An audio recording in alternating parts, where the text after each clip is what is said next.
പ്രവാസികളോടുള്ള അവഗണന നിരന്തരം നോർക്കയും ക്ഷേമനിധിയും നടത്തിക്കൊണ്ടിരിക്കുന്ന ഈ സാഹചര്യത്തിൽ എടുത്തു പറയേണ്ടത് ഗൾഫ് ജീവിതം മതിയാക്കി നാട്ടിൽ തിരിച്ചെത്തിയ മുൻ പ്രവാസികൾ ഒരു നേരത്തെ മരുന്ന് വാങ്ങിക്കാൻ പൈസ ഇല്ലാതെ കഷ്ടപ്പെടുന്ന സാഹചര്യം.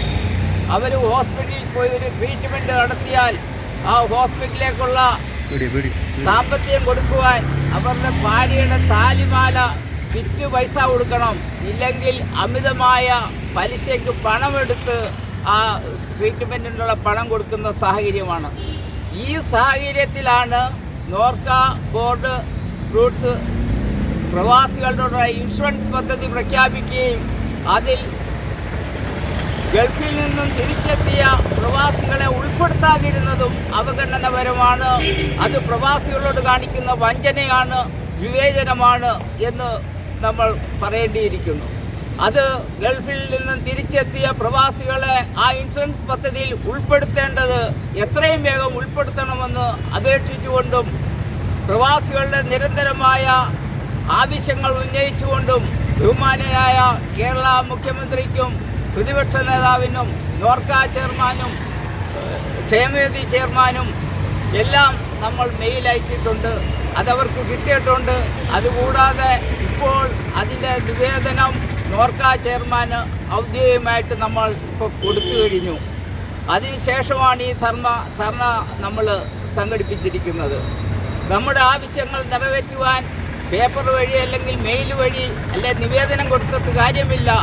അവരുടെ മുന്നിൽ പ്രതിഷേധിക്കുകയും അവർക്ക് ബോധ്യപ്പെടുകയും ചെയ്യണം. ഗ്ലോബൽ കേരള പ്രവാസി അസോസിയേഷൻ ആദ്യമായിട്ട് ഈ പ്രവാസികളുടെ അവഗണനയ്ക്കെതിരെ നമ്മളാണ് ഒരു ധർണ ഇവിടെ സംഘടിപ്പിച്ചിരിക്കുന്നത്.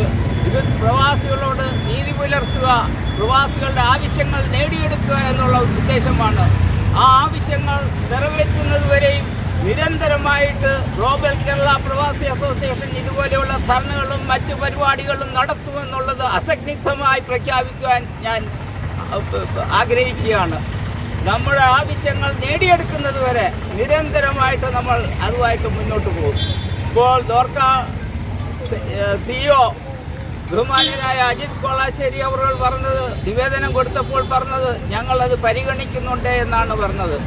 പ്രവാസി നോർക്ക കെയറിൻ്റെ ഇൻഷുറൻസ് പദ്ധതിയുടെ ഔദ്യോഗികമായ ഉദ്ഘാടനം തിരുവനന്തപുരത്ത് നടക്കുമ്പോൾ ഞാൻ ആ മീറ്റിങ്ങിലുണ്ടായിരുന്നു.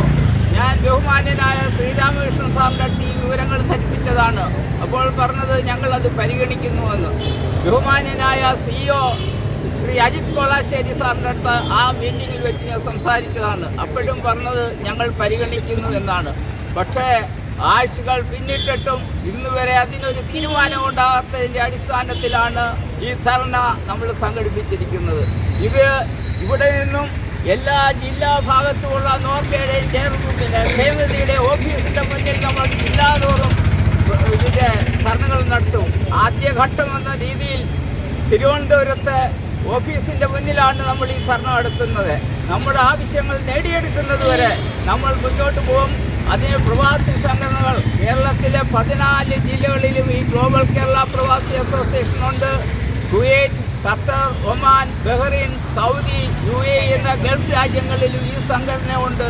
അതിൻ്റെ ആവശ്യങ്ങൾ നിറവേറ്റുന്നവരെ നമ്മൾ പോകും. അതുകൊണ്ടാണ് കുവൈറ്റിൽ നിന്നും വനിതാ ചെയർപേഴ്സൺ ശ്രീ അമ്പിളി ഈ ധർണയിൽ പങ്കെടുക്കാൻ ഇവിടെ എത്തിയിരിക്കുന്നത്. ഒരാഴ്ചയ്ക്ക് മുന്നേ നമ്മുടെ ധർണയുണ്ട് എന്നറിഞ്ഞുകൊണ്ട് ലീവെടുത്ത് നമുക്ക് ഐക്യദാർഢ്യം പ്രകടിപ്പിക്കുവാൻ കുവൈറ്റിലെ പ്രവാസികളുടെ പ്രതിനിധിയായി വനിതാ ചെയർപേഴ്സൺ ഇവിടെ എത്തിയിരിക്കുന്നത്. അതുപോലെ കുവൈറ്റിൽ EKPക്ക് നിരന്തരം പ്രവർത്തിച്ചുകൊണ്ടിരിക്കുന്ന ശ്രീ ഷെർലി ഫ്രാൻസിസ് ഇവിടെ എത്തിയിട്ടുണ്ട്. തിരുവനന്തപുരം ജില്ലയിൽ നിന്നുമുള്ള പ്രധാന പ്രവർത്തകർ സഹിതം ഇവിടെ എത്തിയിട്ടുണ്ട്.